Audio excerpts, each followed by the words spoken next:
আসসালামু আলাইকুম এভরিওয়ান, স্বাগতম ডিশিস পয়েন্টে আরও একটি লাইফস্টাইল ভিডিও দিয়ে। আজ এখানে শেখানোর কিছু দেখাচ্ছি না, দেখাচ্ছি মূলত হালিম কিভাবে রান্না করছিলাম তাই আপনাদের সাথে শেয়ার করছিলাম। তো আমি গরম পানি দিয়ে ডালটা একটু ভিজিয়ে নিচ্ছিলাম, আর এখানে আমার মেয়ে এসে দুষ্টামি করছিল, তাকে দেখা যাচ্ছিল। তো আমি গরম পানি দিয়ে ডালটা একটু ভিজিয়ে নিচ্ছি, আর এটা দলা পেকে থাকবে না। হওয়ার আগে আমি ডাল ঘুটনি দিয়ে ঘুটে নেব। এরপর পরোটার জন্য এখানে ময়দা নিয়ে নিলাম। এরপর দিয়ে দিচ্ছি একটু সয়াবিন তেল, এরপর স্বাদ মতো লবণ, চিনি এবং পানি দিয়ে আমি মেখে নিচ্ছিলাম। আর পরোটা হালিম মানে একটা অসাধারণ কম্বিনেশন হয়। তো এরপর আমি বেশি পরিমাণ তেল দিয়ে তাতে পেঁয়াজ কুচি দিয়ে দিলাম বেরেস্তার জন্য। আমি সেটা নাড়িয়ে নিচ্ছিলাম। এখানে শেখানোর কিছু নেই, রেডিমেক্স হালিম আপনাদের সাথে জাস্ট শেয়ার করছিলাম ডেইলি লাইফস্টাইল ব্লগের মতো। তো এখানে আমি চিকেনগুলো ধুয়ে নিয়েছিলাম তাই দেখাচ্ছিলাম। তো আমার পেঁয়াজ বেরেস্তা হয়ে গেল, আমি সে অর্ধেকটা তুলে নিলাম। এরপর আমি এখানে চিকেনটা দিয়ে দিচ্ছি। চিকেনগুলো একটু বড় বড়ই রেখেছি, কিউব কিউব।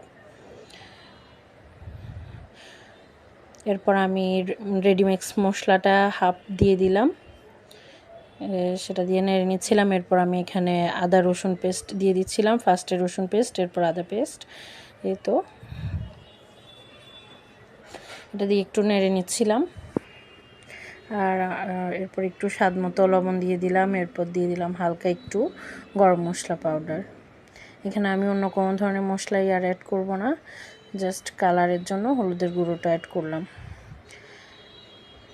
আর আমরা ইফতারিতে একদিন এক আইটেম খেতেই পছন্দ করি, সবসময় ভাজা পোড়া ভালো লাগে না। তো আমি ডালটা দিয়ে দিলাম। ডালটা আমি অফ স্ক্রিনে ঘুটে রেখেছিলাম, আর এটা ভালোভাবে নেড়ে নিচ্ছিলাম মিক্স হওয়া পর্যন্ত। এরপর পর্যাপ্ত পরিমাণ গরম পানিটা দিচ্ছিলাম পেয়ালাটা ধুয়ে। বেশি পানি দিব না, তাহলে শুকাতে অনেকটাই টাইম নেবে। তো আমি এখানে দেখাচ্ছিলাম একটু। আর এখানে সব কেটে নিয়েছিলাম, লেবু, গাজর, আদা কুচি, বেরেস্তা, ধনেপাতা, শসা কুচি, কাঁচামরিচ, মানে এভরিথিং যা যা লাগে হালিমে তা। তো আমি হয়ে আসার আগে একটু রেডিমিক্স মশলার বাকিটুকু যতটুকু থাকে তা একটু দিয়ে 5-6 মিনিট আগে একটু নিয়ে তো আমি দেখিয়ে দিচ্ছিলাম। সব কেটে নিয়েছিলাম। এরপর ছিল খেজুর, হালিম, আর অফ স্ক্রিনে আমি পরোটাগুলো বানিয়ে নিয়েছিলাম, সাথে শরবত ছিল, আর ছিল ইফতার মেনুতে সবই। তো আমি হালিমটা দেখাচ্ছি, না পাতলা না বেশি ঘন, এই টাইপেরই খেয়ে থাকি আমরা। আর পরোটাটা লাচ্ছা পরোটা। তো ফাইনাল লুক। ধন্যবাদ সকলকে আমার ভিডিওটি দেখার জন্য। নিত্য নতুন ভিডিও